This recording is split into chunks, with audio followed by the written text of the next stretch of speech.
안녕하십니까? 네, 반갑습니다. 자, 우리가 이제 4월부터 6월까지 그 세 달 과정을 또 시작을 할 건데요.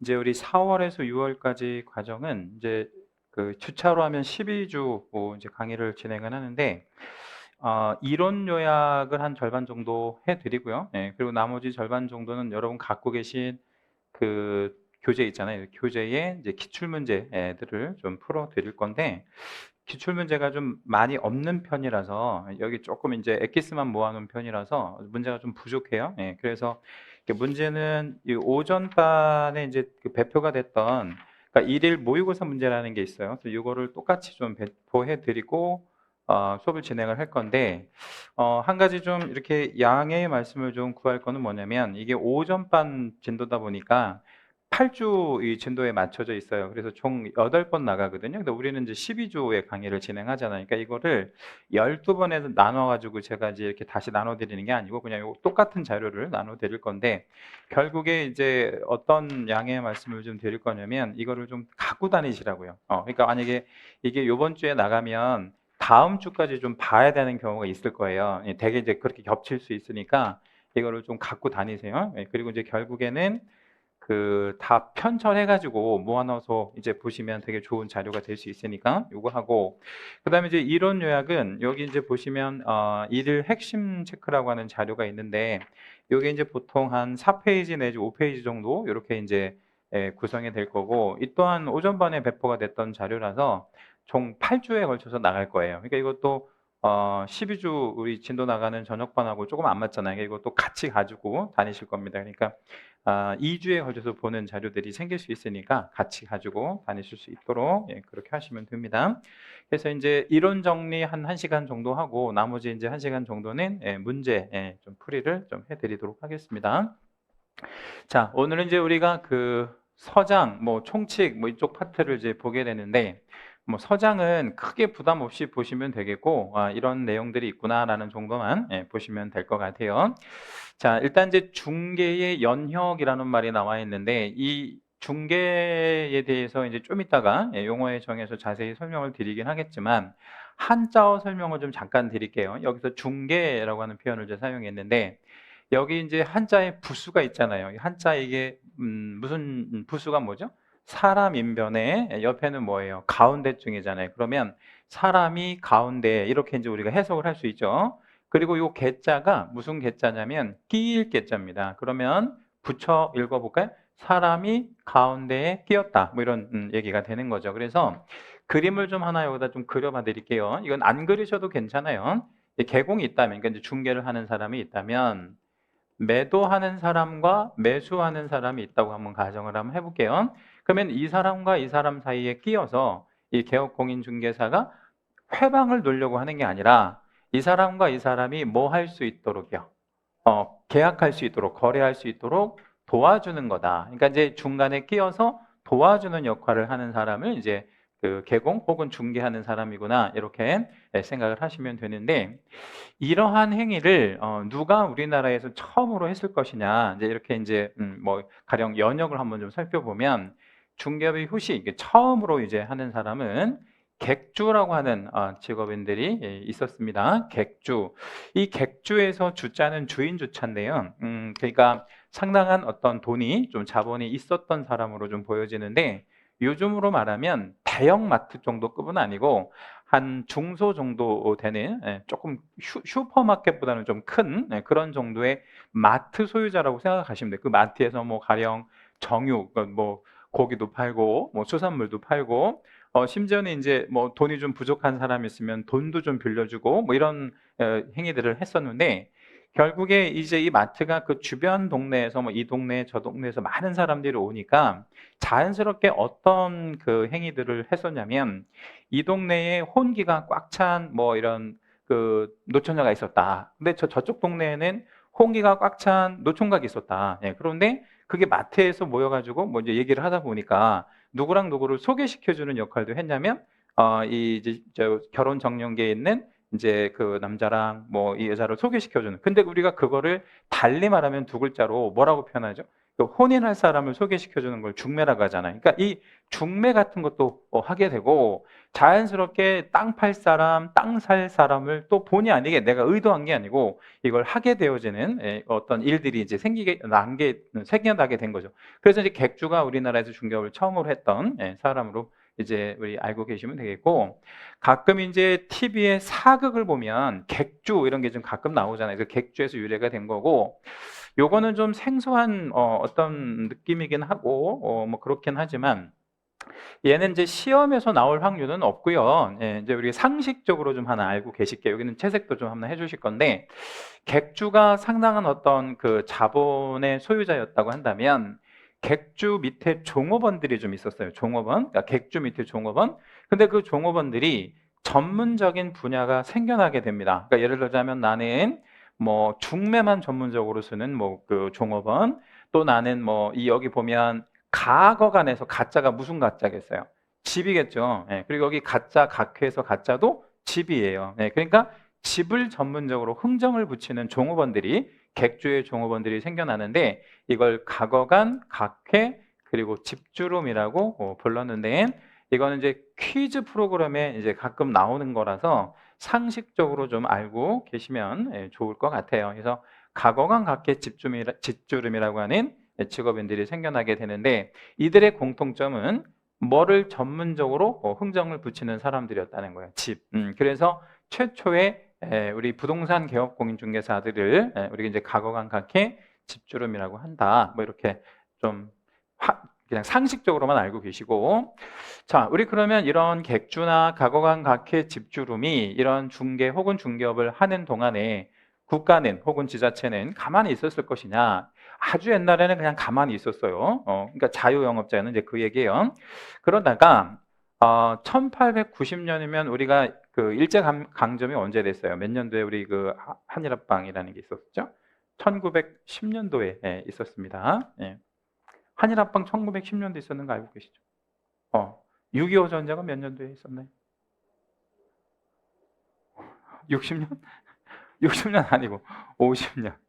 자, 우리나라 대학생 60%가 6.25 전쟁이 언제 있었는지를 모르더라고요. 이게 참 심각한 문제죠. 6.25 전쟁은 1950년도에 있었습니다. 그러니까 1910년도에 이제 한일합방이 있었는데, 그거 전에, 그러니까 일제 그 강점이 되기 전에 우리나라 이제 조선이라는 나라에서 1890년도에 인가자라는 제도를 처음으로 도입하게 돼요. 그래서 인가제가 최초의 중개업 관련한 규율이 되겠고, 그러다가 이제 일제 강점이 되면서 허가제가 만들어지고요. 그리고 신고제 해방되면서, 그리고 우리 80년대 넘어오면서 이제 부동산 가격이 막 급등하고 사람들이 이제 자본이 축적이 되니까 부동산을 막 투자하고, 좋게 얘기하면 투자하고 나쁘게 얘기하면 투기하고, 그러니까 허가제 다시 이제 강하게 만들고요. 지금은 이 중개업하려면 뭐 하고 해야 됩니까? 등록하고, 허가 아니고 등록, 그래서 등록제 여기다 하나 좀 적어 주시고요. 등록제 하나 적어 주시고, 얘는 시험에도 잘 나오는 거니까 알고 계셔야 되겠죠. 지금은 중개업 하려면 허가 받고 아니면 등록하고 해야 되겠죠. 그래서 등록하고 하는 제도가 되겠죠. 자, 그리고 이제 중개업 관련한 최초의 법 제도, 이 최초의 법 제도가 1890년도에 인가제를 만들었다 그랬는데, 이게 객주 거간 규칙이라고 하는 우리 이제 당시 조선 시대에 만들어진 규칙이 됩니다. 이게 발전하다가 오늘날 뭐가 되어진 거냐면 공인중개사 법이 된 거죠. 그죠? 이 공인중개사 법령의 구성은 3단 구성, 그러니까 법률이 하나 있고요. 가장 상위에. 그리고 시행령, 같은 말로 대통령령이라고 그러는데, 여기도 우리 채색 하나만 좀 해주시겠습니다. 이제 우리가 법 과목을 공부를 하면서 시행령, 대통령령이 같은 거다, 이걸 모르면 이거 공부를 안 한 거나 마찬가지. 이건 당연히 알고 계셔야 돼요. 그냥 상식이다. 우리 영어를 공부할 때 가장 중요한 게 뭐예요? 영어 공부할 때 알파벳이 제일 중요한 것처럼 이것도 법률 공부할 때는 이게 제일 중요할 수밖에 없죠. 그 다음 시행규칙, 국토부령, 이것도 이제 같은 의미가 되는 건데, 장관의 명령을 시행규칙, 대통령의 명령을 시행령, 이렇게 이제 얘기합니다. 그리고 이제 일반적인 법에서는 이렇게 이제 3단 구성이 되거든요. 법률, 시행령, 시행규칙 이렇게 이제 되는데, 우리 중개사법은 이제 경매하고 관련된 파트가 있잖아요. 예, 그래서 여기 보면 매수신청 대리인 규칙이라는 게 또 있는데 요거는 밑줄을 좀 하나 해주시고요. 예, 경매 관련이구나 이렇게 하나 좀 메모해 주시고 이 경매 관련 쪽에서 1년에 하나 내지 2개 정도 문제가 출제가 되죠.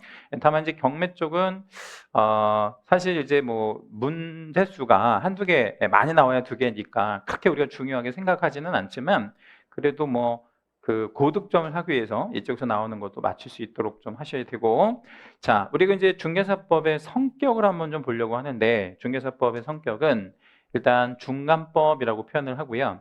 같은 말로 이거를 무슨 법이라고 표현하기도 하냐면 혼합법이라고 표현하기도 합니다. 중간법 내지는 혼합법이라고 붙인다. 중간법 내지는 혼합법이라고 표현한다. 자, 우리 그러면 중간법 내지 혼합법이라고 하는 표현은 어디서 나온 얘기냐? 그 얘기를 좀 잠깐 드릴 건데 이쯤에다가 그림 하나만 좀 그려놓을게요. 자, 여기 이제 공법이라고 하는 법이 하나 있고요. 사법이라고 하는 법이 하나 있다고 한번 가정을 해보겠습니다. 아까 제가 요 말씀 안 드렸구나. 이제 우리가 벌써 이제 4월이잖아요. 그러면 이제 얼마 남았죠? 신불려면 7개월도 이제 채 안 남은 거잖아요. 이제 우리 따지면 6개월 얼마 남은 거잖아요. 그러면 올바른 수험생의 자세는 어떤 게 올바른 수험생의 자세일까요? 열심히 하는 거.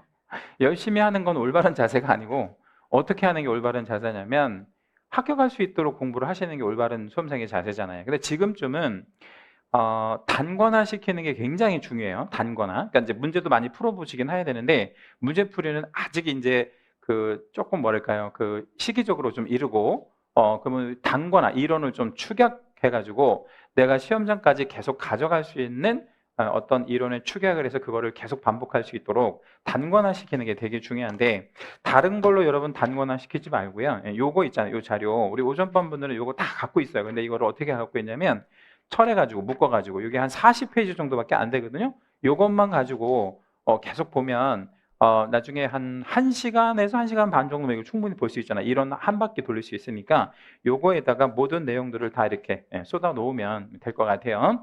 자, 이제 법을 2가지로 구분할 때 공법과 사법으로 구분을 한다 그랬잖아요. 근데 이 공법은 어떤 의미의 법이냐면 국가 기관이 여기에 그 개입이 되는 거죠. 그래서 관이 나옵니다. 관. 그리고 민. 그러니까 관 대 민의 관계가 형성이 되면 공법이에요. 그러니까 예를 들자면 우리 부동산 공법 2차 과목에 배우잖아요, 우리가. 그럼 공법 시간의 내용을 좀 잠깐 보면 그 항상 우리 1교시부터 3교시까지 공법 선생이 계속 뭔 얘기를 하냐면 국토교통부 장관, 국장 얘기 하잖아요. 그죠? 그럼 국가에 대한 얘기를 하는 거고 또 국장 얘기 안 하면 또 이어서 누구 얘기해요? 시도지사 아니면 누구 얘기, 시군구 이 얘기만 계속 하잖아요. 공법 시간은 계속 그 얘기만 하잖아요. 그러니까 이게 공법이라서 그런 거예요. 그러면 사법은 뭐냐? 이제 민법 같은 게 이제 대표적인 사법인데 민법 시간에는 누구랑 누가 관계에만 우리가 이제 집중하는 거냐면 민 대 민의 관계만 집중하는 거죠. 그래서 민법 시간 동안에는 잘 생각해 보시면 단 한 번도 민법 선생님이 하지 않는 말이 있어요. 어떤 말? 민법 선생님이 1년 내내 절대 안 하는 말. 국장 얘기 안 하잖아요.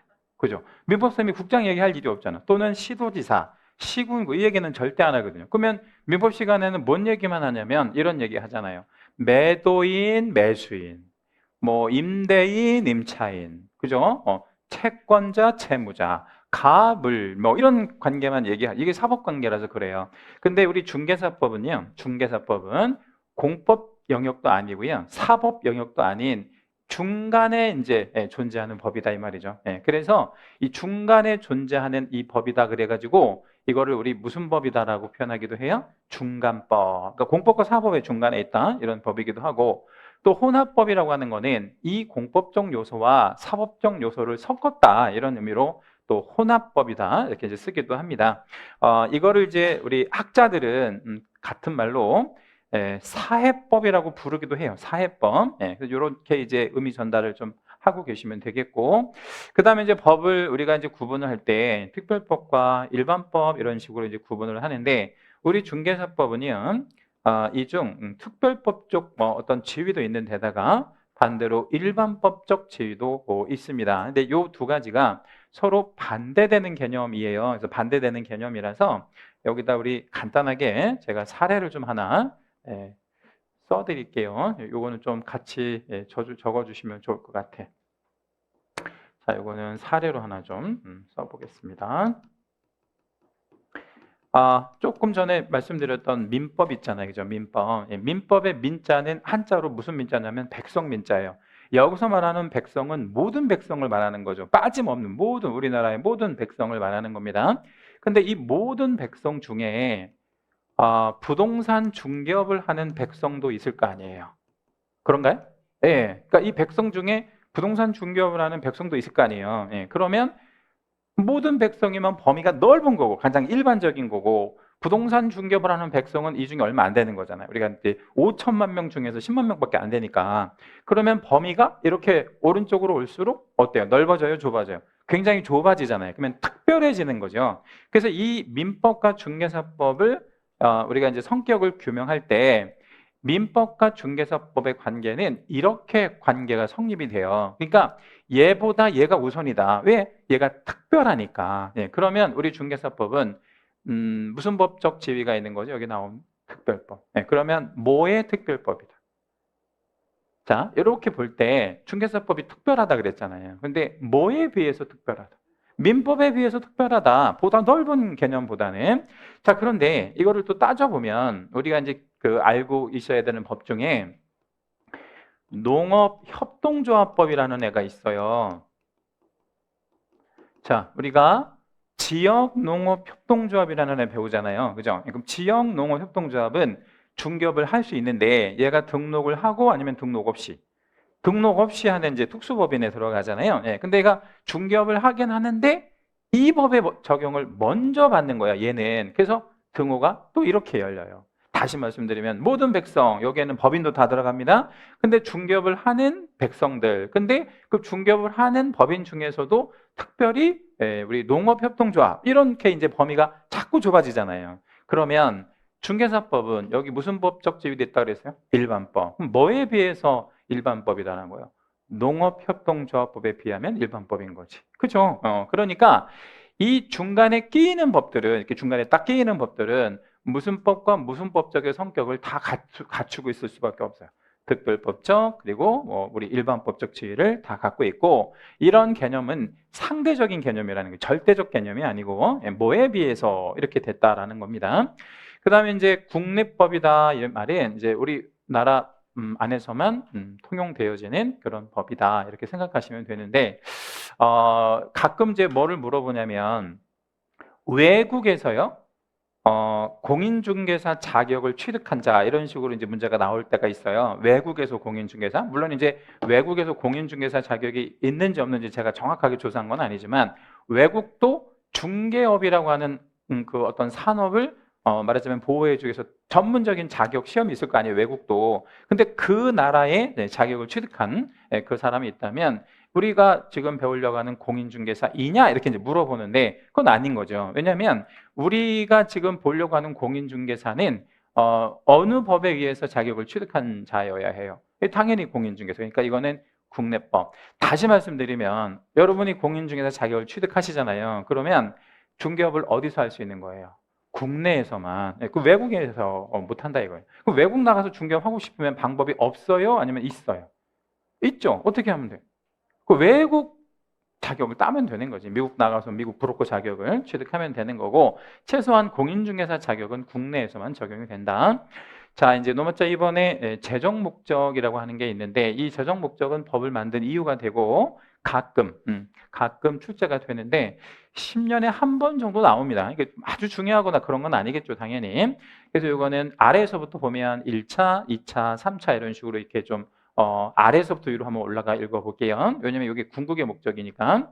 이 중개사법은요, 누구의 업무에 관해서 정할 거냐면 정확히는 공인중개사의 업무에 대해서 정할 거예요. 그렇죠? 공인중개사의 업무에 관한 사항을 이거는 이렇게 해라. 저거는 이렇게 해라. 뭐 이거는 하지 말아라. 이거는 해라. 뭐 이런 여러 가지 업무들을 정할 건데 여기서 이제 우리가 좀 중요하게 생각하셔야 될 내용이 공인중개사라고 하는 용어를 사용했잖아요. 그쵸? 네, 그럼 여기서 말하는 공인중개사는 우리가 알고 있는 상식을 여기다 좀 동원을 해보면 뭐만 있는 자예요? 자격만 있는 자잖아. 말 그대로 자격만 있는 자. 그럼 얘는 중개 업무를 하는 애가 아니고 자격만 있는 친구란 말이에요. 근데 굳이 여기다가 공인중개사라고 하는 표현을 쓴 이유가 있어요. 자, 중개 업무는 누가 할 수 있냐면 우리가 잘 알고 있는 공인중개사 말고 누가 중개 업무를 할 수 있어요? 개업 공인중개사가 할 수 있잖아요. 그럼 여기다 이제 간단하게 적을게요. 약어로 이미 저 기본적인 강의는 다 들으신 분들이니까 개공 일단 여기에 들어가잖아요.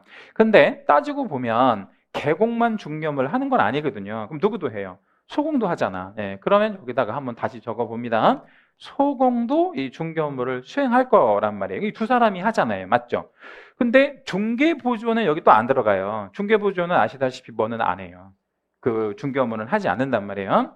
그러면 여기서 얘기하고자 하는 이 업무를 하는 사람은 이 두 사람이에요. 개공과 소공인데 이 둘을, 그러니까 개공과 소공을 합쳐서 부르는 말이 없어요. 다시 이 둘을 합쳐서 부르는 용어가 없다고요. 여기다가 중개보조원까지 세 사람을 섞으면 개공 등 이런 용어가 있는데 요렇게 둘만 합쳐가지고 부르는 말이 없다 이 말이에요. 그래서 특이하게 이 둘의 공통점을 한번 따볼까요? 어떤 공통점이 있어요? 공인중개사. 여기 이제 공인중개사라고 하는 공통점이 있잖아. 그래서 이 사람들의 공통점을 따내서 공인중개사라고 표현한 거예요. 그러니까 여기서의 의미는 개공과 소공을 의미한다. 왜냐하면 얘네들이 업무를 하니까. 그죠?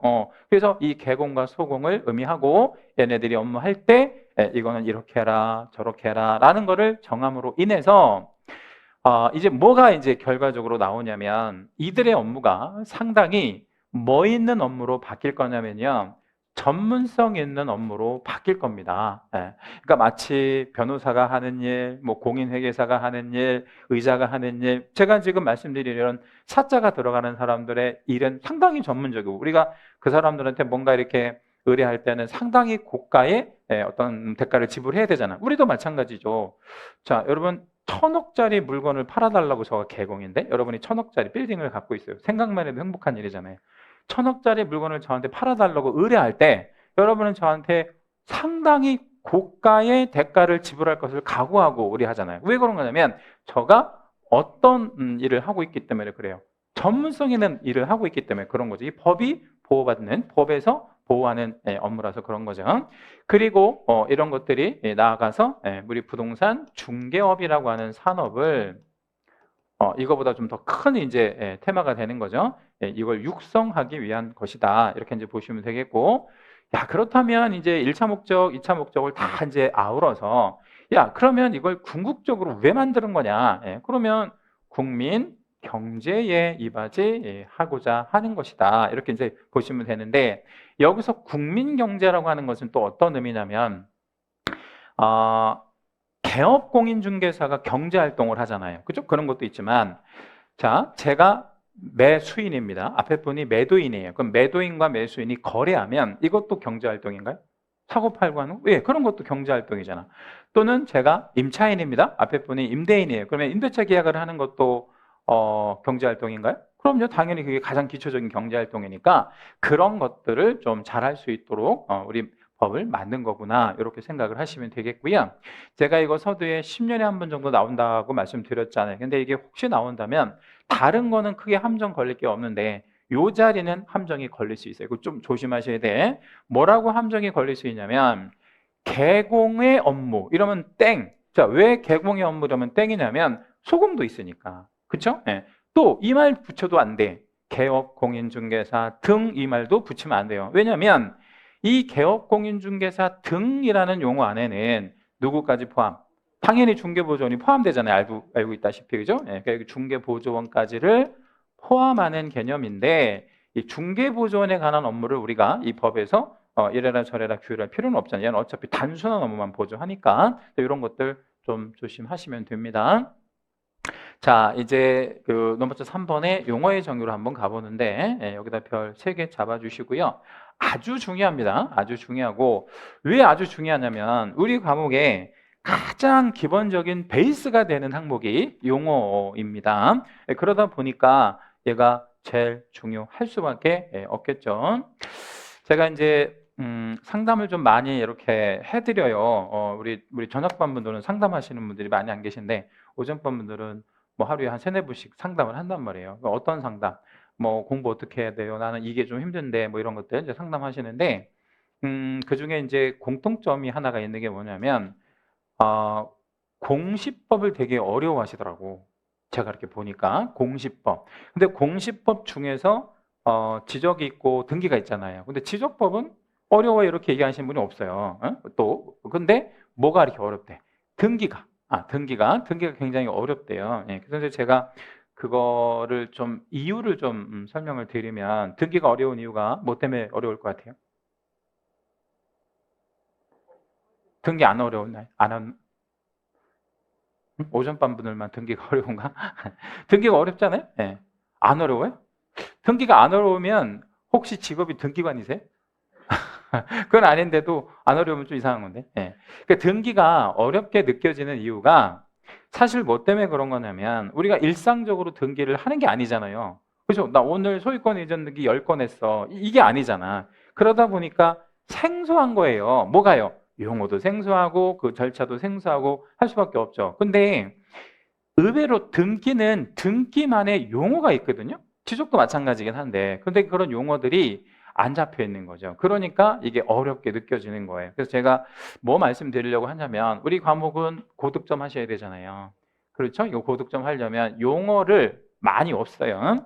제가 원래 법률 용어가 6개인데 제가 이제 2가지를 더했어요. 그래서 총 8개밖에 없으니까 이 8개의 용어를 완벽하게 활용할 수 있어야 돼요. 예, 그러면 이 과목은 되게 쉬운 과목이 될 수 있다라고 제가 강조해 드리는 거. 용어는 우리 건축을 좀 비유하면 뭐 하는 거나 마찬가지. 건축하고 관련되면 그 기초공사, 기초를 탄탄하게 쌓는 그런 것이라고 생각하시면 되는데 용어 한번 좀 읽어봐 드릴 건데요. 1중개, 중개는 법정 중개대상물에 대해, 그러니까 중개대상물은 법으로 정하는 거죠. 거래 당사자 간의 매매, 교환, 임대차, 그 밖의 권리의 득실 변경에 관한 무엇을 무엇하는 것이다 라고 정하고 있어요. 행위를 알선하는 것이다 이렇게 이제 정하고 있죠. 물론 뭐 전체적으로 중요하지만 여기다가는 채색을 좀 하나 해주세요. 자, 중개는 간단히 정의하면 뭐를 뭐 하는 것, 행위를 알선하는 것이라고 정의합니다. 행위를 알선하는 것. 자, 우리 그러면 우리 맨 위에 이제 올라가서 이 그림을 좀 다시 한번 볼게요. 중개가 뭐라고요? 행위를 알선한대. 자, 그러면 여기에서요. 행위가 뭔가를 먼저 좀 설명을 드릴 건데 행위는 매도인과 매수인이 하는 행위예요. 이른바 무슨 행위냐면 매매 행위가 되는 거죠. 매매. 그죠? 그러니까 이 매매 같은 거를 우리 통칭해서 뭐라고 표현하냐면 거래라고 얘기를 하죠. 이게 행위가 되는데 이 행위가 법률 행위가 됩니다. 왜냐하면 매매 계약이니까 얘는 당연히 법률 행위가 되겠죠. 그러면 매도인과 매수인은 거래를 한단 말이에요. 거래, 행위를 한다는 거죠. 그러면 개공은 즉 중개하는 사람은 뭘 하는 거예요? 얘네가 행위를 한대요. 그러면 중개하는 사람은 뭐래요?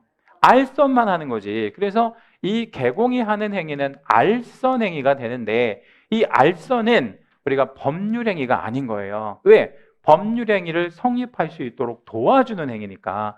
이거 조금 어려운 말인데 얘를 사실행위다라고 이야기합니다.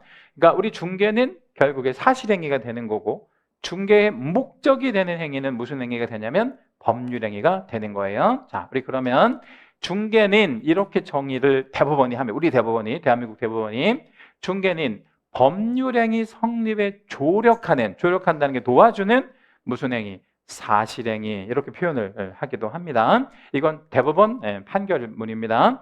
자, 그러면 여기 이제 첫 번째 문장을 완성을 먼저 한번 해보겠습니다. 중개행위의 성격을 물어보면 중개행위 자체에 대한 성격을 물어보는 거잖아요. 그럼 무슨 행위라 그래야 돼?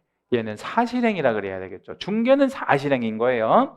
그런데 중개의 대상이 되는 거, 그러니까 중개의 타겟이 되는 게 뭐냐 이게, 중개는 뭘 하기 위해서 뭐 하려고 존재하는 거냐 이거예요. 그럼 무슨 행위에 도와주려고요?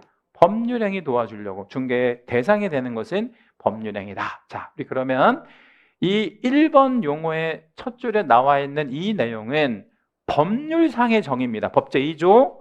근데 요거 세 번째 줄에 요 내용은 대법원의 정의, 우리나라 대법원의 정의다. 이거는 대법원의 정의다. 이렇게 알고 계시고, 그럼 둘 다 알고 계셔야 되겠죠. 이거는 법률상의 정의, 이거는 우리 대법원의 정의. 자, 우리 그러면 이 중개는 행위를 알선하는 것이다. 별 하나 해주시고, 중개의 성격은 사실행위다. 여기도 별 한번 해주시겠습니다. 그리고 이제 조금 분설을 해서 제가 질문을 좀 하나 드릴 겁니다.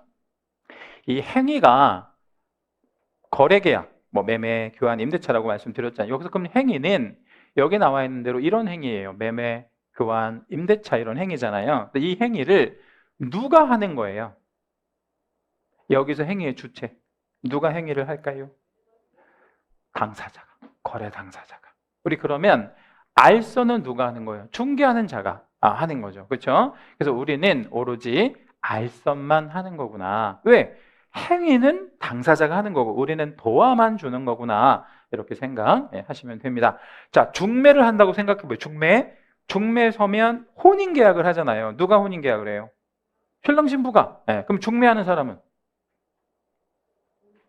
중매, 즉 소개만 하잖아요. 그러니까 우리는 소개료만 먹는 것처럼 그런 의미다. 자, 그 다음에 이제 이 중개 관련해서 일방중개의 반대말 다 알고 계실 건데 일방중개의 의미를 좀 설명드려 볼게요. 일방중개라고 하는 거는 한쪽의 의뢰만 있는 거예요. 그러니까 예를 들면 매도인의 의뢰나 매수인의 의뢰 한쪽만 있는 거예요. 근데 일방중개의 반대말은 뭐냐면 매도도 있고 매수도 있고 임대도 있고 임차도 있는 그런 중개를 뭐라 그래요? 쌍방중개. 그래서 이제 일방중개의 반대말은 쌍방중개도 있는데 시험에는 얘가 잘 나옵니다. 그러니까 우리가 의뢰라는 것이 꼭 한쪽에 의뢰가 있을, 양쪽에 의뢰가 있는 것은 아니고 한쪽에 의뢰만 있어도 상관은 없다. 일방중개도 중개니까. 그 다음 여기 보면 매매를 하게 되면 당사자는 무슨 권리를 서로 우리 득실 변경시킬까요? 소유권. 그 다음에 교환도 마찬가지고 임대차라는 우리 거래를 하게 되면 당사자는 무슨 권리 하나를 이렇게 득실 변경시켜요? 세자, 임차권. 맞죠? 그런데 소유권, 임차권 그 밖의 권리라고 했으니까 소유권도 아니고 임차권도 아닌 다른 권리도 있다라는 얘기잖아요. 그 다른 권리 다 아실 필요 없고 요거 기억하셔야 되는, 이거 좀 빈출입니다. 그 밖의 권리에는 담보물권도 포함된다라고 했어요. 그러면 우리가 뭐에 개입하는 것도 우리 중개에 들어가냐면 담보물권 득실 변경에 개입하는 것도 우리 중개에 들어가는 거구나 이렇게 생각을 하시면 되는데 이건 뭔 얘기냐면 여기 저당권 한번 좀 잡아주시겠어요? 네, 저당권. 저당권을 설정하는 행위에 우리가 개입하는 것도 일종의 뭐다? 중개 행위다 이렇게 생각하시면 되는데 여기 다시 한번 올라가 볼게요. 이게 매매 계약을 하게 되면 소유권을 하나를 얘네들이 득실 변경하자. 이것도 중개에 들어가는데 자, 은행이 은행이 하나가 있었어요. 은행이 있었고요. 여기 매수인이 돈이 좀 모자라 가지고 개공한테 소개를 좀 해달라고 부탁을 한 거예요. 뭐를? 은행 하나 소개시켜 달라고. 그래서 개공이 거래하는 은행을 이제 소개시켜 가지고 은행에서 매수인한테 대출을 좀 해줬는데, 그쵸? 그냥 해줬다 아니면 뭐 잡고 해줬다. 뭐 잡고? 저당권. 그러니까 저당권을 설정을 하게 된 거죠. 그러면 이 삼각구도도 중개가 되지만 이렇게도 중개가 되는 거죠. 왜냐하면 여기가 저당권을 득했고 여기가 저당권을 실했으니까. 그러면 자, 이렇게 삼각구도가 형성이 된다면 이렇게도 삼각구도가 형성이 되는 거죠. 말하자면 이것도 중개라는 얘기예요. 왜? 저당권의 득실 변경을 개공이 도와줬으니까. 자, 그러면 이 사례에서 개공은 건수로 몇 건의 보수를 받을 수 있을까요? 참고로 홀수를 답변하시면 안 돼. 왜? 거래는 양쪽이 이제 거래하는 거니까. 자, 2건 아니면 4건 중에 4건을 한 거예요. 왜 4건이냐면 매도가 팔 수 있도록 도와줬잖아요. 얘는요, 살 수 있도록 2건. 그 다음에 은행이 뭐를요? 저당권을 득하는 거 도와줬고, 얘가 저당권을 실하는데 도와줬으니까 이렇게 2건, 이렇게 2건이 되는 거죠. 정리하면 우리는 뭐에도 개입할 수 있느냐면 저당권에도 개입할 수 있구나, 이렇게 정리해 주시면 됩니다. 자, 오늘 이제 우리가 그 진도 나가는 부분에서 용어는 중개가 가장 중요합니다. 중개가. 왜냐하면 다 중개를 가지고 용어를 만들어낸다 보니까 이 공인중개사, 공인중개사는 이 법에 의한, 여기서 이 법은 당연히 공인중개사법이고 외국법에 의한 것은 안 돼요. 이 법에 의한 공인중개사 자격을 뭐한 친구? 취득. 그렇죠? 네, 취득한 친구를 우리 공인중개사 이렇게 표현을 하는데, 여기서 말하는 자는 사람만 가능할까요? 아니면 법인도 가능할까요? 일단 사람은 됩니까? 사람? 네, 사람 됩니다. 개인? 네. 법인은요? 잘 한번 생각해 보시죠. 법인도 돼요? 자, 그럼 제가 자격을 취득하는 원인은 어떻게 자격을 취득할 수 있어요? 돈 주고 사나요?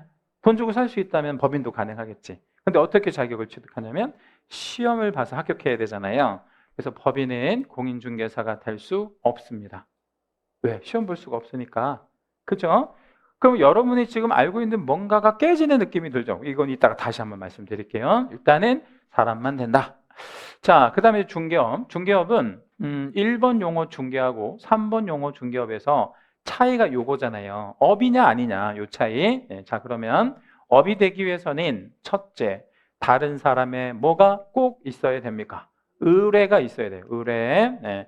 그리고 일정한 뭘 받아야 되냐면요, 보수. 그러니까 영리를 목적으로 해야 된다는 얘기죠. 그러니까 뭐 영리 없이 뭐 아무것도 안 받고 이렇게 해준 거는 그거는 중개업이 아닌 거고, 그리고 중개를 뭘로 행하는 것이어야 하냐면 업으로 행하는 것이어야 합니다. 여기다 제가 번호 하나 좀 매겨드리면 의뢰 1, 보수 2, 그리고 업 3, 뭐 이렇게 이제 번호를 한번 매길 수 있는데, 여기서 이제 좀 중요한 포인트는 의뢰가 한쪽 의뢰만 있어도 된다, 아니면 반드시 양쪽 의뢰가 있어야 된다. 한쪽 의뢰만 있어도 되겠죠, 그죠? 양쪽 의뢰만 있으면 더 좋고, 그리고요, 보수를 받고 이랬는데 보수 안 받고 약속 받을 것을 약속 또는 요구를 했대요. 약속 요구 안 받고 약속 그리고 요구만 했어요. 그러면 보수 받은 거예요, 안 받은 거예요? 안 받은 거니까 여기다는 X를 한번 해볼게요. X의 의미는 뭐냐면 업이 아니다. 업이 아니다. 안 받았으니까 약속 요구만 한 거죠. 그럼 어떻게 해야 그 업이 되는 거야? 받아야 되는 거지. 실제 수수. 그 다음 우연히 단일해, 이런 단어 아주 중요한 단어인데, 자, 우연히 단일해 이런 단어들 나오면 뭐를 깨버린 거냐면 업이 아니다라는 걸 깨버린 거죠. 업이 아니라는 거지. 어쩌다가 그럼 이건 X는 뭐예요? 업이 아니다, 이런 얘기 됩니다. 그러면 이제 이 우연히 단일해 이런 단어의 반대적인 개념이 있어요. 그게 뭐냐면 계속적이고 반복적이다. 이건 업이 되는 거죠. 그렇죠? 그리고 무상이다. 대가 없이 했다. 그럼 이것도 업이 아닌 거예요. 왜? 업이 아니니까, 무상이니까. 그 다음 얘 이제 좀 중요한데, 컨설팅 행위에 부수했대요. 자, 일단은 질문을 좀 하나 드리겠습니다. 이 사람의 직업이 뭐예요? 다른 거하고는 상관없고 그냥 요것만 보시고 판단하는 거예요. 컨설팅 행위에 부수했다. 직업이 뭘까요? 직업. 컨설팅 업자. 그러니까 이 사람은 개공이 아니라 컨설팅 업자예요. 그렇죠? 근데 컨설팅을 하면서 중개업을 하면 안 되잖아요. 근데 컨설팅을 하면서 중개업을 한 거야. 부수해서. 그러니까 이 사람의 주된 업무는 컨설팅이고, 이제 중개업을 같이 이렇게 한 거거든요. 그럼 이 사람 처벌해야 돼, 말아야 돼? 자, 이거 좀 어려운 말이라서 한번 볼게요. 컨설팅을 하는 컨설팅 업자예요. 그쵸? 그럼 이 사람은 자격 필요해요? 자격 필요 없어요? 필요 없죠. 개공이 아니니까. 그죠? 그리고 이거는 등록을 해요? 아니면 등록 안 해요? 등록 안 해요. 그러면 이렇게 한번 생각해 볼게요. 개나 소나 다 할 수 있어요? 혹시 컨설팅 업자 안 계시죠? 자, 개나 소나 다 할 수 있단 말이에요. 말 그대로. 그냥 누구나 하는 거야. 그리고 사고 치면 책임 안 져. 왜? 나는 그냥 하는 거야. 그냥 이렇게. 근데 이 사람이 어쩌다가 하든 뭐 의도하고 하든 이 컨설팅 업자가 부동산 중개업을 한 거예요. 당연히 얘가 이거를 할 수밖에 없어요. 왜냐하면 컨설팅이라는 게 상담을 해주고 도와주고 하는 건데 그러면 계약서 좀 하나 써주세요. 그러면 쓸 수 있잖아요. 돈 받고 물론 이렇게 되면 중개업을 하게 되잖아요. 그렇죠? 네. 자, 그러면 이 사람 이거 했잖아요. 처벌해야 돼, 말아야 돼? 해야죠. 얘가 무등록 중개업 했으니까. 그러면 얘는 동그라미라고 해볼게요. 이게 무슨 의미가 되는 거냐면 무등록 중개업으로 보는 거예요. 그러니까 이 사람을 처벌하려면 처벌해야 되잖아. 그러려면 이걸 중개업으로 본다는 거예요. 업으로 본다. 무등록 중개업도 업이에요? 중개업. 업이죠. 그러니까 업으로 봐야 처벌을 한다고요. 그러니까 이거 두 개는 왜 업으로 보느냐? 얘를 뭐 하려고요? 처벌하려고. 만약에 중개업이 아니면 처벌을 못 하잖아요. 그렇죠? 예, 그러니까 여기도 중개업으로 보는데 여기도 얘도 무등록 중개업, 얘도 무등록 중개업. 이렇게 봐야만 얘네들을 처벌할 수 있잖아요. 그렇죠? 예. 여기 나와 있는 것들 전부 다 대법원 판례들이라 다 알고 계셔야 돼. 자, 4번 용어 개공. 자, 개공은 이 법에 의하여 당연히 이제 공인중개사법이겠죠. 중개사무소 개설 무엇한 자, 등록한 자, 등록한 자를 이제 개공이라고 하는데 여기서 자가 여기서 말하는 자하고 똑같은 놈자자거든요. 네, 근데 여기는 사람만 된다 그랬잖아요. 법에는 시험 볼 수 없으니까. 근데 여기는요. 시험을 보는 게 아니잖아. 여기는 등록을 하는 거잖아요. 그러면 사람 일단 됩니까? 예. 법인은 어때요? 됩니다. 이게 헷갈리는 거야. 그래서 법인인 개공은 존재하지만 법인인 공인중개사는 존재할 수 없어요. 그러니까 우리가 뭐가 중요하냐면 공인중개사라는 용어와 개업공인중개사라는 용어는 같은 말이 아닌 거예요. 여기는 자격만 있는 친구, 여기는 등록한 친구니까 전혀 의미가 다르고 법인 이름으로 등록이 가능한가요? 예. 예. 그래서 법인 이름으로 등록하려면 조건이 좀 까다롭긴 하지. 예를 다음 주에 배울 거예요. 대표가 뭐여야 하고 공인중개사 자격이 있어야 되고 자본금 5천 이상 돼야 되고 회사이거나 협동조합이어야 하고 또 대표를 우리 제외하고 사원 또는 임원의 몇 분의 몇 이상이 3분의 1 이상이 또 자격이 있어야 되고 이런 여러 가지 조건이 있잖아요. 그거 이제 법인에 우리 적용이 되는 것들. 자, 이제 5번째 용어가 소속 공인중개사가 있는데 얘는 이제 취업한 공인중개사잖아요. 근데 정의를 뭐라고 내리냐면 개공에 소속된, 그러니까 취업한 공인중개사인데 여기 보면 법인에 소속될 수도 있잖아요. 법인인 개공에. 그래서 여기에 사원임원이라고 하는 표현이 하나 나오는데 이 사원임원이라고 하는 그 표현은 법인에만 존재할까요? 아니면 개인에도 존재할까요? 예? 질문 드렸는데 여기다 한 번만 적어볼까? 예. 사원 또는 임원이라는 개념이 여기서 나왔잖아요. 그럼 여기는 개인에만 존재한다, 아니면 법인에만 존재한다, 아니면 둘 다 존재한다. 직급이 높은 법인만. 그러니까 여기는 법인에만 존재하는, 법인인 개공에만 존재한다. 개인에는 사원 임원이라는 개념이 없는 거예요. 그럼 개인은 뭐냐? 그냥 실장님이라고 부르는 사람이 있는 거지. 그냥 실장님. 여기는 법인에만 존재하는 게 사원 임원이에요. 이 사원 임원인 직급이 높은 아니면 직급이 낮은? 높은. 법인에서 얼마나 높은? 그러니까 이사급이면 얼마나 높은 거예요?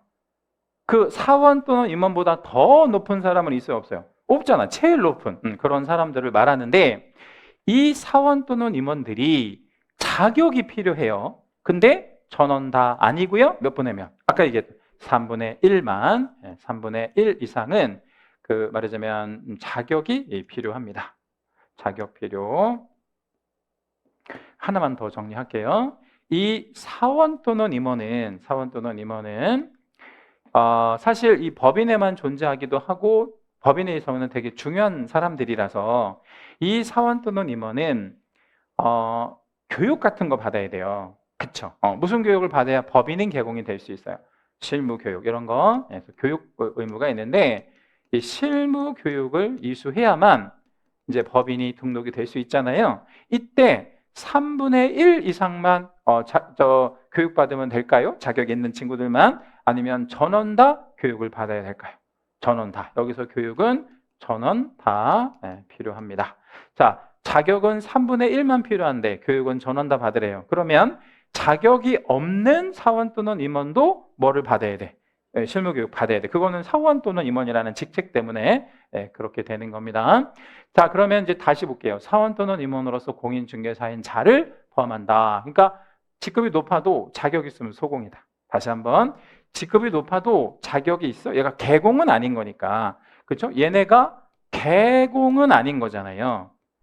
왜냐하면 법인인 개공에 속해 있는 종업원인 거지. 그러니까 얘네가 뭐냐 그러면 소공에 들어가는 자격이 있으면 해서 얘가 무슨 업무를 수행할 거냐면 중개 업무를 수행할 거예요. 이게 1번 중개 업무를 수행하는 거, 뭐 계약서 쓰고 뭐 이런 거를 얘가 할 수 있다는 얘기죠.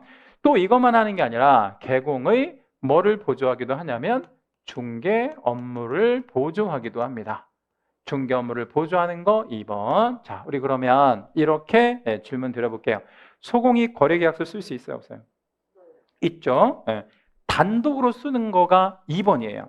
그러니까 이제 소공이 그냥 내가 쓰는 거야. 이게 이제 그 단독으로. 근데 개공이 계약서 쓰다가 뭐 절반만 쓰다가 바쁜 일이 생겨서 나머지 절반은 네가 써? 이렇게 시킬 수도 있잖아요. 그러면 이어서 쓰는 게 요거라고 생각하시면 돼. 예를 들자면 자, 6번째 중개부주원은 공인중개사 인자, 아닌자여야 합니다. 아닌자. 여기다 우리 채색도 좀 하나 잡아주시고 아주 중요합니다.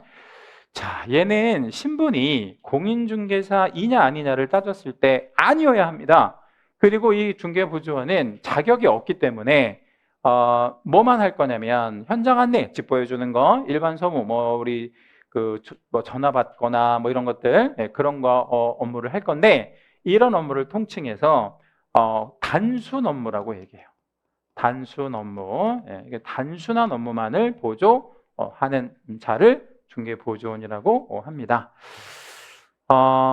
지금 이제 국토부에서는 중개보조원 TO제를 도입하려고 합니다. 우리가 시험 볼 때까지 아마 이거 만들어질 것 같은데 자격 있는 사람 몇 명이냐에 따라서 몇 명 고용할 수 있는 TO제. 그래서 이거는 이제 뭐 앞으로는 없어지거나 TO제로 좀 만들 가능성이 아주 높고요. 자, 7번 고용인이 있는데 이 고용인은 뭐하고 뭐를 합쳐 부르는 말이냐면 5번과 6번을 합쳐서 우리가 고용인이라고 하죠. 그래서 여기다 적어봐 드리면 소공과 누구를 합쳐가지고요. 중개보조원을 합쳐서 세 글자로 뭐라 한다? 고용인이라고 한다. 자, 그 다음에 이제 8번. 마지막 8번 용어는 뭐가 있냐면 개공 들어가고요. 소공도 들어갑니다. 그리고 중개보조원도 들어가요. 그리고 법인의 사원임원까지 다 들어가는 그런 개념이 하나 있죠. 그걸 뭐라 그래요? 개공 등. 한번 정식 용어로 적어드리면 개업, 공인, 중개사 등 뭐 이런 표현이 있고 이 등 안에는 얘까지 다 포함되는 개념이에요. 자, 그리고 조금 전에 제가 사원임원이라고 하는 개념을 말씀드릴 때 법인에만 존재한다 그랬죠. 그리고 얘가 자격이 있을 수도 있고 없을 수도 있잖아. 3분의 1 이상. 그럼 얘네가 자격이 있다면 자격이 있어요. 얘가 선비사자 쓴 거야. 자격이 있는 애들이라면 뭐로 보는 거예요? 소공. 이렇게 보는 거지. 자격이 있는 애들은 소공. 그럼 반대로 이 사원 또는 임원 중에서 공인중개사, 선비사자예요. 자격 없는 애들도 있을 수 있잖아요. 그렇죠? 그럼 얘네는 뭐가 아닌 거야? 소공은 아닌 거지. 그렇죠? 그럼 얘네는 뭘까요? 중개보조원으로 그냥 가는 거지. 그러면 직급이 사원 또는 임원이라고 높다라고 해서 얘네들이 무조건 계약서를 쓰거나 그런 게 아니에요. 뭐가 있는 사원 또는 임원만 계약서 쓰고 그러는 거야.